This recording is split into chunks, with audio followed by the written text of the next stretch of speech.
Assalamualaikum warahmatullahi wabarakatuh. Rasulullah Muhammad sallallahu alaihi wa alihi wasallam memberikan teladan mulia sebagai seorang ayah. Dr. Aid Al-Qarni di dalam kitabnya Mulhimul Adam membagi posisi Nabi sebagai seorang ayah itu menjadi dua. Yang pertama, Nabi Muhammad sebagai ayah ruhani, dan yang kedua, Nabi Muhammad sebagai ayah biologis. Nabi Muhammad sebagai seorang ayah spiritual adalah ayah bagi seluruh kaum muslimin. Sebagaimana Allah berfirman di dalam surah Al-Ahzab ayat yang ke-6. An-nabiyyu awla bil mu'minina min anfusihim wa azwajuhu ummahatuhum. Nabi Muhammad itu kedudukannya lebih mulia, lebih agung daripada seluruh kaum muslimin. Dan istri-istri Rasulullah itu adalah ibu daripada orang-orang yang beriman. Itu artinya Rasulullah adalah ayah spiritual bagi seluruh orang-orang yang beriman. Berkenaan ini Rasulullah sendiri bersabda, Ana lakum bimanzilatil walid. Kedudukanku terhadap kalian umatku ibarat seorang ayah terhadap anak-anaknya. Sebagai ayah spiritual, Nabi kita Muhammad sallallahu alaihi wasallam adalah ayah yang paling sayang, ayah yang paling peduli, ayah yang paling perhatian terhadap anak-anaknya. Bahkan perhatian Nabi itu dari dunia sampai dengan ke negeri akhirat. Sebagaimana Rasulullah Muhammad sallallahu alaihi wasallam bersabda, kullu nabiyyin da'watun mustajabah, fata'ajjala kullu nabiyyin da'watah. Setiap nabi punya doa yang mustajabah dan semua nabi sudah mengambil jatahnya. Nabi Ibrahim sudah mengambil jatahnya waktu dibakar, dia tidak mempan oleh api. Nabi Musa sudah mengambil jatahnya ketika dia memukulkan tongkatnya dan kemudian lautan terbelah menjadi dua. Nabi Yunus sudah mengambil jatahnya ketika dia berada di dalam perut ikan paus dan diselamatkan oleh Allah.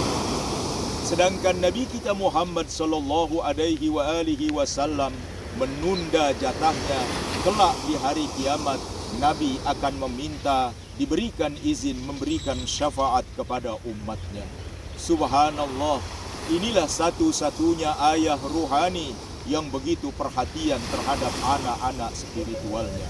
Allahumma sholli ala Sayyidina Muhammad.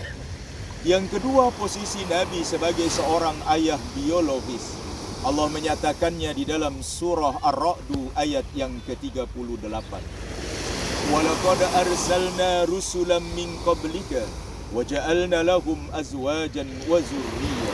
Sungguh kami sudah mengutus rasul-rasul sebelum engkau, hai Muhammad, dan kami menjadikan buat Nabi dan Rasul itu istri, anak-anak, dan keturunan. Sebagai ayah biologis, Nabi memiliki istri, Nabi memiliki anak, dan Nabi memiliki cucu-cucu. Dr. Aid Al-Qarni menyebutkan, Nabi Muhammad secara biologis adalah satu-satunya ayah yang paling sabar, paling ikhlas, dan paling ridho terhadap anak-anaknya. Mengapa? Karena putra dan putri Nabi itu wafat lebih dahulu sebelum Nabi Muhammad itu wafat, kecuali Fatimah. Fatimah pun wafat tidak lama setelah Rasulullah wafat. Putra-putra Nabi yang bernama Abdullah, Qasim, Ibrahim wafat ketika berumur 2 tahun atau kurang dari 2 tahun. Ruqayyah wafat ketika Nabi sedang memimpin perang Badar. Kemudian Zainab, Ummi Kulsum juga meninggal lebih dulu daripada Rasulullah sallallahu alaihi wasallam. Tetapi Nabi menghadapinya dengan begitu tabah, sabar, ikhlas, dan ridho. Yang kedua, sebagai ayah biologis, Nabi Muhammad adalah ayah yang paling sayang kepada putri-putrinya. Bagaimana Nabi yang mulia itu sayang kepada putri-putrinya? Pertama, Nabi tidak menikahkan putri-putrinya kecuali kepada laki-laki hebat, kepada laki-laki yang amanah, kepada laki-laki yang bisa dipercaya. Coba lihat Zainab, Nabi nikahkan kepada Abul As. Kemudian Ruqayyah dan juga Ummi Kulsum dinikahkan kepada Utsman bin Affan, dan Fatimah dinikahkan kepada Ali bin Abi Thalib. Yang berikutnya, tanda sayang Nabi adalah Nabi menyayangi putri-putrinya itu meskipun sudah punya suami. Nabi tetap mendatangi rumahnya, mencium keningnya, menanyakan kabarnya, dan kemudian mendoakan keluarga besar daripada putri dan menantunya.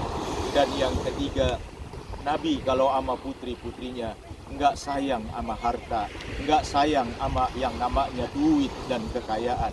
Kepada Fatimah, Nabi yang mulia mengatakan, "Ya Fatimah, salini min amwali masiti." Wahai putriku, minta saja dari harta ayahmu yang engkau inginkan, maka ayahmu ini pasti akan memberikan. Begitulah cara Rasulullah menyayangi anak-anaknya, menyayangi putri-putrinya. Mudah-mudahan sebagai ayah, kita adalah ayah teladan bagi anak-anak kita, dan anak-anak kita mudah-mudahan adalah anak-anak yang soleh dan juga solihah. Assalamualaikum warahmatullahi wabarakatuh. Dah yuk.